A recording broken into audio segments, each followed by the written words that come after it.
Hi hello family, ಎಲ್ಲರಿಗೂ ಅಮ್ಮಾಸ್ ಕೈ ರುಚಿ ಚಾನಲ್ಗೆ ಸ್ವಾಗತ. ಇವತ್ತಿನ ವಿಡಿಯೋನಲ್ಲಿ ಸಂಕ್ರಾಂತಿ ಹಬ್ಬದ ಸ್ಪೆಷಲ್ ಆಗಿ ಹಸಿ ಅವರೆಕಾಯಿನ ಬಳಸ್ಕೊಂಡು ತುಂಬ ಸ್ಪೆಷಲ್ ಆಗಿರುವಂತಹ ರೈಸ್ ಬಾತ್ ರೆಸಿಪಿನ ತೋರಿಸ್ಕೊಂಡು ಕೊಡ್ತಾ ಇದ್ದೀವಿ. ಇದಂತೂ ರುಚಿ ತುಂಬ ಚೆನ್ನಾಗಿರುತ್ತೆ, ಹಾಗೆ ಮಾಡ್ಕೊಳ್ಳೋದು ಕೂಡ ತುಂಬ ಡಿಫ್ರೆಂಟ್ ಆಗಿದೆ. ರುಚಿನೂ ಕೂಡ ಅಷ್ಟೇ ಡಿಫ್ರೆಂಟಾಗಿ ಅದ್ಭುತವಾಗಿರುತ್ತೆ. ಈ ಸಲ ಸಂಕ್ರಾಂತಿ ಹಬ್ಬಕ್ಕೆ ಖಂಡಿತವಾಗ್ಲೂ ಈ ರೀತಿಯಾಗಿ ಒಂದು ಹಸಿ ಅವರೆಕಾಯಿ ಬಳಸ್ಕೊಂಡು ರೈಸ್ ಬಾತ್ ರೆಸಿಪಿನ ಮಾಡ್ಕೊಳ್ಳಿ. ತುಂಬ ರುಚಿಯಾಗಿರುತ್ತೆ. ಮನೇಲಿರೋರೆಲ್ಲ ತುಂಬ ಇಷ್ಟಪಟ್ಟು ತಿಂತಾರೆ. ಎಲ್ಲರೂ ಕೂಡ ಸ್ವೀಟ್ ರೆಸಿಪಿನ ತೋರಿಸ್ತಾರೆ, ಆದರೆ ನಾವು ಸ್ಪೆಷಲಾಗಿ ಹಸಿ ಅವರೆಕಾಯಿನ ಬಳಸ್ಕೊಂಡು ಖಾರ ರೆಸಿಪಿನ ಹಬ್ಬಕ್ಕೆ ತೋರಿಸ್ತಾ ಇದ್ದೀವಿ. ಟ್ರೈ ಮಾಡಿ, ತುಂಬ ಚೆನ್ನಾಗಿರುತ್ತೆ. ಇದಕ್ಕೆ ಬೇಕಾಗಿರೋಂಥ ಇಂಗ್ರೀಡಿಯೆಂಟ್ಸ್: 2 ಲೋಟ ಅಕ್ಕಿನ ತೊಗೊಂಡಿದ್ದೀವಿ, ಹಾಗೆ 1 ಬಟ್ಲಷ್ಟು ಹಸಿ ಅವರೆಕಾಯಿನ ತೊಗೊಂಡಿದ್ದೀವಿ. ಇಲ್ಲಿ ನಾವು ಕ್ಯಾರೆಟ್ ಹಾಗೆ ಉಳ್ಳಿಕಾಯಿನ ಬಳಸ್ಕೊತಾ ಇದ್ದೀವಿ.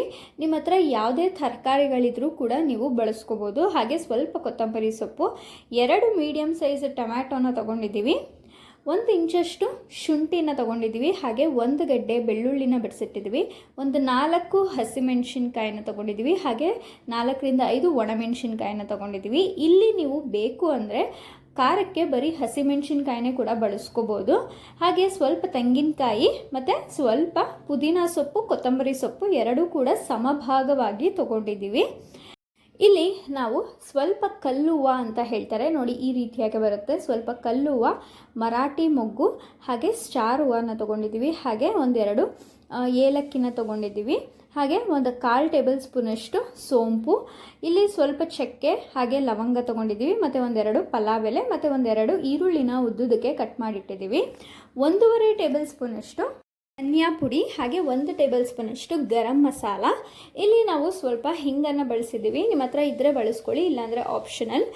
ಈ ರುಚಿಗೆ ತಕ್ಕಷ್ಟು ಉಪ್ಪು ಮತ್ತು ಸ್ವಲ್ಪ ಎಣ್ಣೆನ ಬಳಸ್ಕೊಂಡಿದ್ದೀವಿ. ಈಗ ಹೇಗೆ ಮಾಡೋದು ಅಂತ ನೋಡೋಣ. ಮೊದಲನೇದಾಗಿ ನಾವಿಲ್ಲಿ ಮಸಾಲೆನ ರುಬ್ಕೊಳ್ಳೋಕ್ಕೆ ಶುಂಠಿ ಹಾಗೆ ತೆಂಗಿನಕಾಯಿನ ಚಿಕ್ಕದಾಗೆ ಕಟ್ ಮಾಡಿ ಇಟ್ಕೊಂಡಿದ್ದೀವಿ. ತೆಂಗಿನಕಾಯಿ ಬಂದು ಆಪ್ಷನಲ್, ನಿಮಗೆ ಬೇಕು ಅಂದರೆ ನೀವು ಹಾಕೋಬೋದು. ಹಾಗೆ ಬೆಳ್ಳುಳ್ಳಿ ಮತ್ತು 4 ಹಸಿಮೆಣಸಿನ್ಕಾಯಿ, 4ರಿಂದ 5 ಒಣಮೆಣಸಿನ್ಕಾಯಿ, ಹಾಗೆ ಸ್ವಲ್ಪ ಕೊತ್ತಂಬರಿ ಸೊಪ್ಪು ಮತ್ತು ಸ್ವಲ್ಪ ಪುದೀನ ಸೊಪ್ಪು 2 ಕೂಡ ಸಮಭಾಗವಾಗಿ ತಗೊಳ್ಳಿ, ರುಚಿ ತುಂಬ ಚೆನ್ನಾಗಿರುತ್ತೆ. ಇದಕ್ಕೆ ಸ್ವಲ್ಪ 1/4 ಲೋಟದಷ್ಟು ನೀರನ್ನು ಹಾಕಿ ಇದನ್ನು ತುಂಬ ನುಣ್ಣಕ್ಕೆ ಗಟ್ಟಿಯಾಗಿ ರುಬ್ಕೋಬೇಕು. ನೋಡಿ, ಈ ರೀತಿಯಾಗಿ ಬರುತ್ತೆ. ಈ ರೀತಿಯಾಗಿ ಗಟ್ಟಿಗೆ ನುಣ್ಣಗೆ ರುಬ್ಬಿ ಎತ್ತಿಟ್ಕೊಳ್ಳಿ. ಅದಾದಮೇಲೆ ನಾವಿಲ್ಲಿ ಒಂದು ಕುಕ್ಕರ್ಗೆ 6ರಿಂದ 7 ಟೇಬಲ್ ಸ್ಪೂನಷ್ಟು ಎಣ್ಣೆನ ಹಾಕೋತಾ ಇದ್ದೀವಿ. ಈ ಒಂದು ರೈಸ್ ಬಾತ್ಗೆ ಸ್ವಲ್ಪ ಎಣ್ಣೆ ಹೆಚ್ಚಿಗೆ ಹಾಕಿ, ರುಚಿ ತುಂಬ ಚೆನ್ನಾಗಿರುತ್ತೆ. ಅದಾದಮೇಲೆ ಎಲ್ಲ ಒಂದು ಮಸಾಲೆ ಪದಾರ್ಥಗಳನ್ನ ಹಾಕೋತಾ ಇದ್ದೀವಿ. ಪಲಾವ್ ಸಾಮಾನುಗಳನ್ನ ಇಂಗ್ರೀಡಿಯೆಂಟ್ಸ್ನಲ್ಲಿ ತೋರಿಸಿದೆಲ್ಲ ಹಾಕಿ, ಸ್ವಲ್ಪ ಕರ್ಬೇವಿನ ಸೊಪ್ಪನ್ನು ಕೂಡ ಹಾಕೋತಾ ಇದ್ದೀವಿ. ಕರ್ಬೇವಿನ ಸೊಪ್ಪು ಬಂದು ಆಪ್ಷನಲ್, ನಿಮಗೆ ಬೇಕು ಅಂದರೆ ಹಾಕ್ಕೊಳ್ಳಿ. ಇಂಗ್ರೀಡಿಯೆಂಟ್ಸ್ನಲ್ಲಿ ತೋರಿಸೋದು ಮರ್ತೋಯ್ತು, ದಯವಿಟ್ಟು ಕ್ಷಮಿಸಿ. ಅದಾದಮೇಲೆ ಈರುಳ್ಳಿ ಹಾಕಿ, ಈರುಳ್ಳಿನೂ ಕೂಡ ಎಣ್ಣೆಯಲ್ಲಿ ಚೆನ್ನಾಗಿ ಫ್ರೈ ಮಾಡಬೇಕು.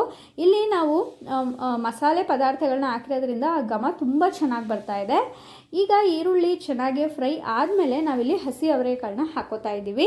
ಅದು ಕೂಡ ಹಾಕಿ ಚೆನ್ನಾಗಿ ಮಿಕ್ಸ್ ಮಾಡ್ಕೊಳ್ಳಿ. ಇದ್ರ ಜೊತೆಗೆ ತರಕಾರಿಗಳನ್ನೂ ಕೂಡ ಹಾಕೋತಾ ಇದ್ದೀವಿ. ಇಲ್ಲಿ ನಾವು ಕ್ಯಾರೆಟ್ ಹಾಗೆ ಉಳ್ಳಿಕಾಯಿನ ಬಳಸ್ಕೊಂಡಿದ್ದೀವಿ. ನಿಮಗೆ ಯಾವುದೇ ರೀತಿಯ ತರಕಾರಿ ಯಾವ್ದು ಇಷ್ಟ ಆಗುತ್ತೋ ಅದನ್ನು ಕೂಡ ಹಾಕೋಬೋದು. ನಿಮಗೆ ಬೇಕು ಅಂದರೆ ಸೋಯಾಬೀನ್ನು ಕೂಡ ಹಾಕೋಬೋದು. ಈಗ ತರಕಾರಿಗಳನ್ನ ಹಾಕಿ ಚೆನ್ನಾಗಿ ಮಿಕ್ಸ್ ಮಾಡ್ಕೊತಾ ಇದ್ವಿ. ಎಣ್ಣೆಯಲ್ಲಿ ಚೆನ್ನಾಗಿ 5 ನಿಮಿಷಗಳ ಕಾಲ ಚೆನ್ನಾಗಿ ಫ್ರೈ ಮಾಡಿ, ಇದು ಸ್ವಲ್ಪ ತರಕಾರಿಗಳ ಬೇಯೋಕ್ಕೆ ಒಂದು ತಟ್ಟೆ ಮುಚ್ಚಿ 5 ನಿಮಿಷಗಳ ಕಾಲ ಚೆನ್ನಾಗಿ ಬೇಯಿಸ್ಕೊತಾ ಇದ್ದೀವಿ. ಈಗ ಒಂದು ಸ್ವಲ್ಪ ಭಾಗ ಬೆಂದಿದೆ ಅಂತ ಗೊತ್ತಾದ ಮೇಲೆ ಇದಕ್ಕೆ ನಾವು ರುಬ್ಬಿಟ್ಕೊಂಡಿರುವಂಥ ಮಸಾಲೆನ ಹಾಕೋತಾ ಇದ್ದೀವಿ. ಈ ಒಂದು ರೈಸ್ ಬಾತ್ ರೆಸಿಪಿಗೆ ಈ ಒಂದು ಮಸಾಲೆನೇ ಮೇಯ್ನ್ ಇಂಗ್ರೀಡಿಯೆಂಟ್ ಅಂತ ಹೇಳ್ಬೋದು. ತುಂಬ ಚೆನ್ನಾಗಿರುತ್ತೆ. ಈ ಒಂದು ಮಸಾಲೆ ಫ್ಲೇವರ್ ಆಗಿರ್ಬೋದು, ಟೇಸ್ಟು, ರುಚಿ ಎಲ್ಲ ಸಖತ್ತಾಗಿರುತ್ತೆ. ಒಂದ್ಸಲ ಟ್ರೈ ಮಾಡಿ. ಈಗ ಮಸಾಲೆ ಹಾಕಿದ್ಮೇಲೆ ಸ್ವಲ್ಪ ಚೆನ್ನಾಗಿ ಫ್ರೈ ಮಾಡ್ಕೊಳ್ಳಿ. ಇದ್ರ ಜೊತೆಗೇ 1.5 ಟೇಬಲ್ ಸ್ಪೂನಷ್ಟು ಧನಿಯಾ ಪುಡಿ, ಹಾಗೆ 1 ಟೇಬಲ್ ಸ್ಪೂನಷ್ಟು ಗರಂ ಮಸಾಲ ಹಾಕಿ, ರುಚಿಗೆ ತಕ್ಕಷ್ಟು ಉಪ್ಪನ್ನು ಕೂಡ ಹಾಕ್ಕೊಂಡು ಚೆನ್ನಾಗಿ ಮಿಕ್ಸ್ ಮಾಡ್ಕೋಬೇಕು. ಈಗ ನಾವು ಹಾಕಿರುವಂತಹ ಮಸಾಲೆಯಲ್ಲಿ ಹಸಿ ವಾಸನೆ ಹೋಗುವವರೆಗೂ ಕೂಡ ಇದು ಸ್ವಲ್ಪ ಚೆನ್ನಾಗಿ ಕುಕ್ ಆಗಬೇಕು. ಆದ್ದರಿಂದ ಒಂದು ತಟ್ಟೆ ಮುಚ್ಚಿ 5 ನಿಮಿಷಗಳ ಕಾಲ ಬೇಯಿಸ್ಕೊಂಡ್ರೆ ಸಾಕು. ನೋಡಿ, ಈಗ ಮಸಾಲೆಯಲ್ಲಿ ಇರುವಂತಹ ಹಸಿ ವಾಸನೆ ಎಲ್ಲ ಹೋಗಿದೆ. ಈಗ ನಾವು ಇದಕ್ಕೆ ಟೊಮ್ಯಾಟೊನ ಹಾಕೋತಾ ಇದ್ದೀವಿ. ಇಲ್ಲಿ ನಾವು ಮೀಡಿಯಮ್ ಸೈಜಿನ ಟೊಮ್ಯಾಟೊ 2 ಹಾಕ್ಕೊಂಡಿದ್ದೀವಿ. ಟೊಮ್ಯಾಟೊ ಹಾಕಿ ಟೊಮ್ಯಾಟೊ ಸ್ವಲ್ಪ ಚೆನ್ನಾಗಿ ಬೇಯಬೇಕು. ಆದ್ದರಿಂದ ಒಂದು ತಟ್ಟೆ ಮುಚ್ಚಿ ಬೇಯಿಸ್ಕೊಂಡ್ರೆ ಇದ್ರ ಜೊತೆಗೇ ಎಲ್ಲ ಚೆನ್ನಾಗಿ ಬೇಯುತ್ತೆ. ಒಂದು 5 ನಿಮಿಷ ಆದಮೇಲೆ ಇಲ್ಲಿ ನಾವು ಓಪನ್ ಮಾಡ್ತಾ ಇದ್ದೀವಿ ತಟ್ಟೆನ. ನೋಡ್ತಾ ಇರ್ಬೋದು ಟೊಮ್ಯಾಟೊ ತುಂಬ ಚೆನ್ನಾಗಿ ಬೆಂದಿದೆ, ಹಾಗೆ ಎಣ್ಣೆ ಎಲ್ಲ ಕ್ಲೀನಾಗೆ ಬಿಟ್ಕೊಂಡಿದೆ. ಅಲ್ಲಿವರೆಗೂ ಕೂಡ ಕ್ಲೀನಾಗಿ ಚೆನ್ನಾಗಿ ಬೇಯಿಸ್ಕೊಳ್ಳಿ. ಅದಾದಮೇಲೆ ನಾವಿಲ್ಲಿ ಬಿಸಿ ನೀರನ್ನು ಹಾಕೋತಾ ಇದ್ದೀವಿ. 2 ಲೋಟ ಅಕ್ಕಿಗೆ ಅದೇ ಲೋಟದಲ್ಲಿ 4 ಲೋಟದಷ್ಟು ನೀರನ್ನು ಕಾಯಿಸಿ ಹಾಕೋತಾ ಇದ್ದೀವಿ. ಇಲ್ಲಿ ನೀರನ್ನು ಕಾಯಿಸಿ ಹಾಕೊಳ್ಳೋದ್ರಿಂದ ಬೇಗ ಆಗುತ್ತೆ. ಯಾವುದೇ ಅಡುಗೆ ಮಾಡಬೇಕಾದ್ರೂ ಕೂಡ ಕುಕ್ಕರಲ್ಲಿ ಮಾಡ್ತಾ ಇದ್ದರೆ ಬಿಸಿ ನೀರನ್ನು ಹಾಕ್ಕೊಂಡ್ರೆ ಆದಷ್ಟು ಬೇಗ ಆ ಒಂದು ಅಡುಗೆ ಆಗುತ್ತೆ. ಆ ಒಂದು ಕಾರಣದಿಂದ ನೀವು ಅರ್ಜೆಂಟಲ್ಲಿದ್ದಾಗ ಬಿಸಿ ನೀರು ಹಾಕ್ಕೊಳ್ಳಿ. ಈಗ ತೊಳೆದಿರುವಂತಹ ಅಕ್ಕಿನೆಲ್ಲ ಕ್ಲೀನಾಗಿ ಹಾಕ್ತಾ ಇದ್ದೀವಿ. ನೀರನ್ನು ಹಾಕಿದ್ಮೇಲೆ ಚೆನ್ನಾಗಿ ಮಸಾಲೆನೆಲ್ಲ ಮಿಕ್ಸ್ ಮಾಡಿ ಅದು ಚೆನ್ನಾಗಿ ಕುದಿ ಬರೋ ತನಕ ಬಿಡಬೇಕು. ಅದು ಚೆನ್ನಾಗಿ ಕುದಿ ಬರಬೇಕಾದ್ರೆ ನಾವು ಇಲ್ಲಿ ಅಕ್ಕಿನ ಹಾಕೋತಾ ಇದ್ದೀವಿ. ಅಕ್ಕಿನ ಹಾಕಿ ಅಕ್ಕಿ ಹಾಕಿದ್ಮೇಲೂ ಕೂಡ ಚೆನ್ನಾಗಿ ಮಿಕ್ಸ್ ಮಾಡಿ ಅದು ಚೆನ್ನಾಗಿ ಕುದಿ ಬರೋ ತನಕ ಬಿಡಬೇಕು. ಅದು ಚೆನ್ನಾಗಿ ಕುದಿ ಬರಬೇಕಾದ್ರೆ ಕ್ಲೀನಾಗಿ ಒಂದ್ಸಲ ಮಿಕ್ಸ್ ಮಾಡಿಕೊಂಡು ಕುಕ್ಕರ್ನ ನಾವಿಲ್ಲಿ ಕ್ಲೋಸ್ ಮಾಡಿ 2 ವಿಷಲ್ಲು ಬಿಡ್ತಾ ಇದ್ದೀವಿ. ಈ ರೀತಿ ಚೆನ್ನಾಗಿ ಕುದಿ ಬಂದಾಗ ಕುಕ್ಕರ್ ಕ್ಲೋಸ್ ಮಾಡೋದ್ರಿಂದ ಮಸಾಲೆ ಎಲ್ಲ ತುಂಬ ಚೆನ್ನಾಗಿ ಹಿಡಿಯುತ್ತೆ ಅನ್ನಕ್ಕೆ. ಆ ಕಾರಣದಿಂದ 2 ವಿಷಲ್ ಬಂದಮೇಲೆ ನಾವಿಲ್ಲಿ ಓಪನ್ ಮಾಡ್ತಾ ಇದ್ದೀವಿ. ನೋಡ್ಬೋದು ಕೊನೆಯದಾಗಿ ಸ್ವಲ್ಪ ಕೊತ್ತಂಬರಿ ಸೊಪ್ಪನ್ನು ಹಾಕಿ ಚೆನ್ನಾಗೆ ಮಿಕ್ಸ್ ಮಾಡಿಕೊಂಡ್ರೆ ಆಗೋಗುತ್ತೆ. ತುಂಬ ರುಚಿಯಾಗಿರುವಂತಹ ಹಸಿ ಅವರೆಕಾಳಿನ ಒಂದು ರೈಸ್ ಬಾತ್ ರೆಸಿಪಿ ತುಂಬ ಡಿಫ್ರೆಂಟಾಗಿ ರೆಡಿಯಾಗಿದೆ. ಈ ಸಲ ಹಬ್ಬಕ್ಕೆ ಖಂಡಿತವಾಗ್ಲೂ ಈ ರೀತಿಯಾಗಿ ಒಂದು ಖಾರ ರೆಸಿಪಿನ ಟ್ರೈ ಮಾಡಿ ರುಚಿ ಹೇಗೆ ಬಂತು ಅಂತ ನಮಗೆ ಕಮೆಂಟ್ ಮೂಲಕ ತಿಳಿಸಿ.